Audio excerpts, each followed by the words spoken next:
we're going to have a look at centre midfielders first. So we're going to look at 5 different central midfielders who we think that could be targets for Spurs. And the first one is going to be Angelo Stiller of Stuttgart, 32 million euro market value, 23 years of age. And I don't know much about him, to be honest.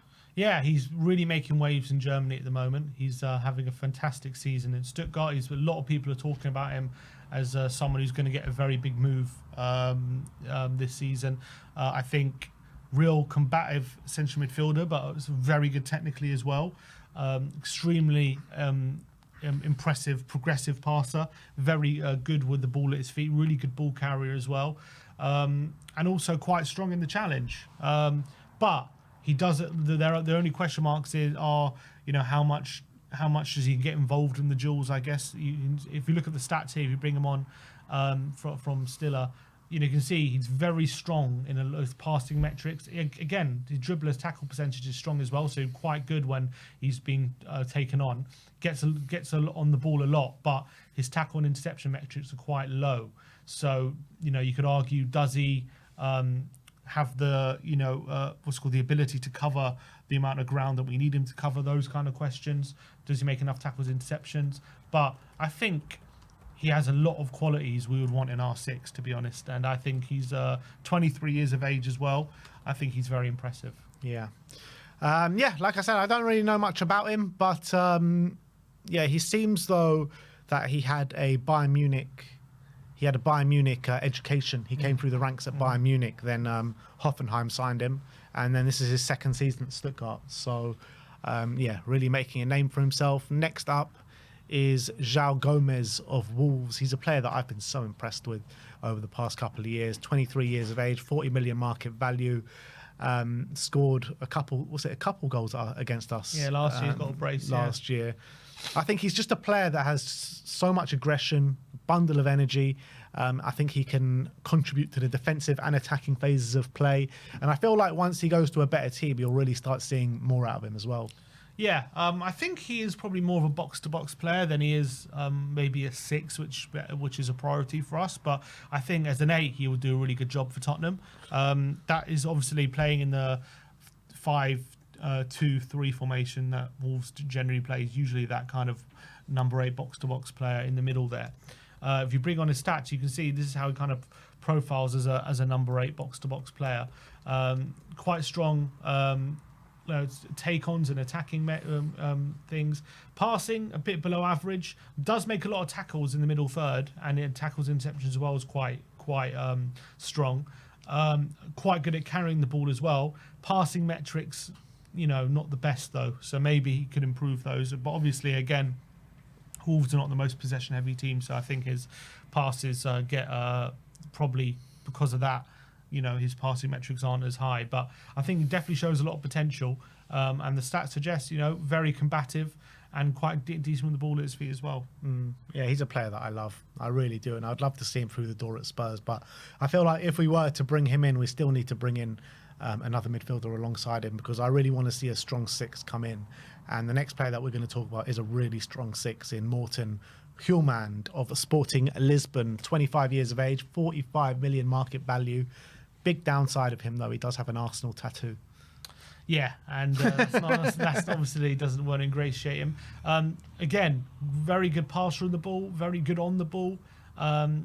Defensively, quite decent as well. If you look at the stats, he gets on the ball a lot. He's quite comfortable with the ball at his feet. Again, another player who's much more used to playing in kind of a pivot in a 5 at the back system. That's what he's done at Sporting, and that's what he's done for his national team, Denmark. Usually plays in a double pivot in a 2. So maybe more used to playing maybe a box-to-box kind of role. But I do think he's got the qualities to be moulded into a really good 6. And I think he's one, obviously. I think Ugarte was always one he played with and got more praise. But I think he's one who could potentially, be better than him on the ball, I think.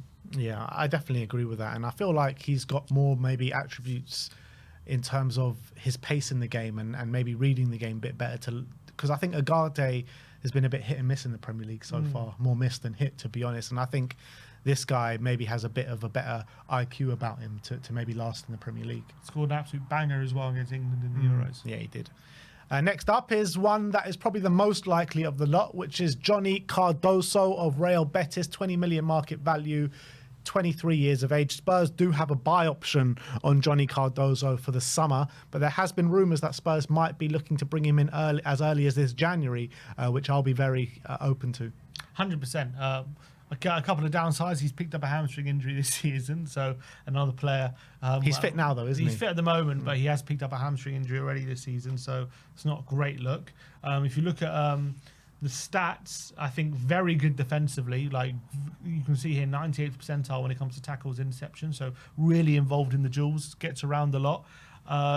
Aerial duels one is good. Dribblers tackled though quite low, so not great when he's been taken on. Passing wise, does do a lot of through balls. A pass completion not the best. Progressive passes as well not the best, but he does get on the ball an above average amount. So I think on the ball definitely has some work to do, it seems. But defensively, I think would definitely help us when it comes to giving more of a shield. I just feel like too often our midfield has just got such a gaping hole through it. We need some sort of destroyer in the middle of the park there, because I think Basuma, way too hit and miss. Bentancur as well. We've seen poor performance coming from him, and I love what Bentancur brings more than I like what Basuma brings in terms of on like a consistent level. But I still don't feel like either of them should be our starting six. That's the reality, and I feel like we need a proper destroyer in there. And then last but not least, we're going to look at Angel Gomes, playing for Lille at the moment, 25 million market value, 24 years of age. He is on a free transfer at the end of the season, so could potentially pick him up for a good price in January, or you could wait for the summer to sign a pre-contract with him to get him on a free. But there should be a number of clubs chasing him. Whether he wants to come back to England, we don't know. He recently was involved in the England setup under Lee Carsley as well, and I think he played really well when he was playing for England. Yeah, very accomplished passer. Definitely very comfortable with the ball at his feet. He's one of these guys who knits the play together very nicely. He just keeps in ticking over. So it's a player that teams certainly need, but defensively, not particularly fantastic. Doesn't make too many tackles. Not that combative. Very quite low in his defensive metrics and his attacking metrics as well. Doesn't get too many goals and assists.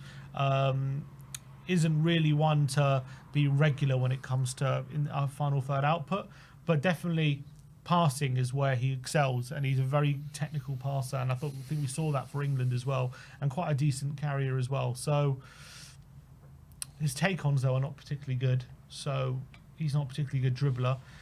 I feel like he doesn't have enough facets to his game to really improve us, but I do think he's a decent little player.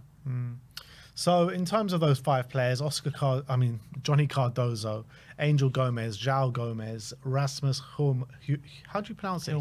Hjulmand, and Angelo Stiller. Who would be your number one kind of option? I think I'll probably want Stiller, and then I think I would want Cardoso, and then probably Hjulmand after that. Yeah. I think Stiller and Cardoso are more used to playing in the midfield three, so that definitely counts in their favour. And I think the stats suggest that they might be better fits for us as well.